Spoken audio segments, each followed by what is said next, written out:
ಪ್ರಾಣಿಗಳಲ್ಲಿ ಅತ್ಯಂತ ಶ್ರೇಷ್ಠವಾದ ಮತ್ತು ದೈವ ಶಕ್ತಿ ಇರುವಂತಹ ದೈವ ಅಂಶ ಇರುವಂತಹ ಪ್ರಾಣಿ ಎಂದರೆ ಅದುವೇ ಗೋವು, ಹಸು.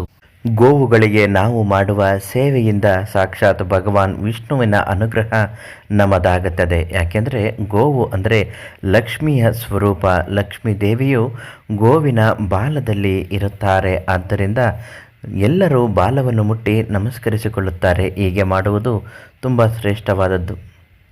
ಯಾವೆಲ್ಲ ಆಹಾರವನ್ನು ಹಸುವಿಗೆ ನೈವೇದ್ಯಕ್ಕೆ ನೀಡಬೇಕು ಅಂತ ಹೇಳ್ತೀನಿ. ವಿಡಿಯೋನ ಸಂಪೂರ್ಣವಾಗಿ ಕೊನೆ ತನಕ ನೋಡಬೇಕು. ಅದಕ್ಕಿಂತ ಮೊದಲು ನಿಮ್ಮ ಜೀವನದ ಯಾವುದೇ ಸಮಸ್ಯೆ ಇದ್ದರೂ ಶಾಶ್ವತ ಪರಿಹಾರಕ್ಕಾಗಿ ಶ್ರೀ ಶೇಷಗಿರಿ ಭಟ್ ಗುರೂಜಿ ಅವರಿಗೆ ಒಂದು ಕರೆ ಮಾಡಿ ಪ್ರತಿಯೊಂದು ಸಮಸ್ಯೆಗೂ ಶೀಘ್ರ ಪರಿಹಾರವನ್ನು ತಿಳಿಸ್ತಾರೆ. ಹಿಂದೂ ಸಂಪ್ರದಾಯದಲ್ಲಿ ಗೋಮಾತೆಗೆ ವಿಶೇಷವಾದ ಸ್ಥಾನಮಾನವನ್ನು ನಾವು ನೀಡಿದ್ದೇವೆ. ಗೋಮಾತೆಗೆ ಮಾಡುವ ಸೇವೆಯು ನಮಗೆ ವಿಶೇಷ ಪ್ರಯೋಜನವನ್ನು ನೀಡುತ್ತದೆ.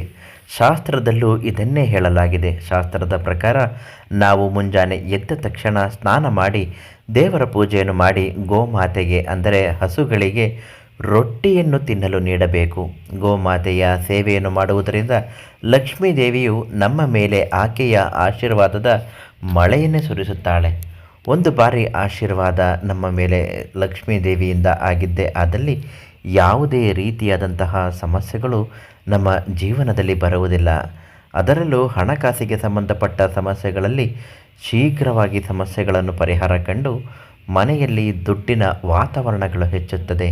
ಹಣಕಾಸಿನ ಸಮಸ್ಯೆಗಳು, ಸಾಲಬಾಧೆಗಳು, ತೊಂದರೆಗಳು ಎಲ್ಲವೂ ನಿರ್ವಿಘ್ನವಾಗಿ ತೀರಿ ಹೋಗುತ್ತದೆ.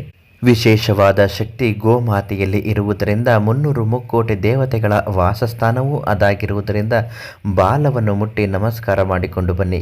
ಎಲ್ಲೇ ಗೋವುಗಳು ಕಂಡರೂ ಹಸುಗಳು ಕಂಡರೂ ಬಾಲವನ್ನು ಮುಟ್ಟಿ ನಮಸ್ಕಾರ ಮಾಡುವುದರಿಂದ ಆ ಸಮಸ್ಯೆಗಳು ನಿಮಗೆ ಕಮ್ಮಿಯಾಗುತ್ತಾ ಬರುತ್ತೆ.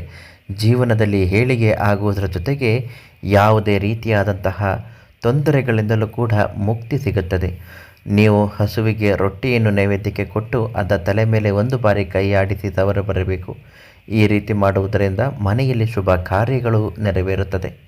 ಒಂದು ವೇಳೆ ನಿಮ್ಮ ಬದುಕಿನ ಯಾವುದೇ ಸಮಸ್ಯೆಗಳಿದ್ದಾಗ ಶಾಶ್ವತ ಪರಿಹಾರ ಆಗಬೇಕು ಅನ್ನೋದಾದರೆ ಮತ್ತು ಮನೆಯಲ್ಲಿ ಅದೃಷ್ಟ ಲಕ್ಷ್ಮಿ ಕಟಾಕ್ಷ ಯಂತ್ರವನ್ನು ಪ್ರತಿನಿತ್ಯ ಇಟ್ಟು ಪೂಜೆ ಮಾಡುವುದರಿಂದ ಎಲ್ಲ ರೀತಿಯಾದಂತಹ ಸಮಸ್ಯೆಗಳು ಪರಿಹಾರದ ಜೊತೆಗೆ ಮುಕ್ತಿಯನ್ನು ಕೂಡ ಸಿಗುತ್ತೆ. ಮನೆಯಲ್ಲಿ ಅದೃಷ್ಟ ಲಕ್ಷ್ಮಿ ಕಟಾಕ್ಷ ಯಂತ್ರವನ್ನು ಪ್ರತಿಷ್ಠಾಪನೆ ಮಾಡುವಾಗ ನೆನಪಿನಡಿ ಪಳಗಿದಂತಹ ಜ್ಯೋತಿಷ್ಯ ಶಾಸ್ತ್ರಜ್ಞರ ಕೈಯಿಂದ ನೇರವಾಗಿ ನೀವು ತೆಗೆದುಕೊಳ್ಳಬೇಕು. ಈ ರೀತಿ ಅವರಿಂದ ಕೊರಿಯರ್ ಮೂಲಕನಾದರೂ ತೆಗೆದುಕೊಳ್ಳಬಹುದು. ಈ ರೀತಿ ತೆಗೆದುಕೊಂಡು ಮನೆಯಲ್ಲಿ ಪೂಜೆ ಪುನಸ್ಕಾರಗಳನ್ನು ಮಾಡುವುದರಿಂದ ಆತ್ಮವಿಶ್ವಾಸದ ಜೊತೆಗೆ ಏಳಿಗೆ ಅನ್ನುವುದು ಖಂಡಿತ ಹಾಗೆಯೇ ಆಗುತ್ತದೆ ಅಂತ ಹೇಳ್ತಾ ನಾಳೆ ಮತ್ತೊಂದು ಮಾಹಿತಿಯೊಂದಿಗೆ ನಿಮ್ಮನ್ನು ಭೇಟಿ ಮಾಡ್ತೀನಿ. ಧನ್ಯವಾದಗಳು.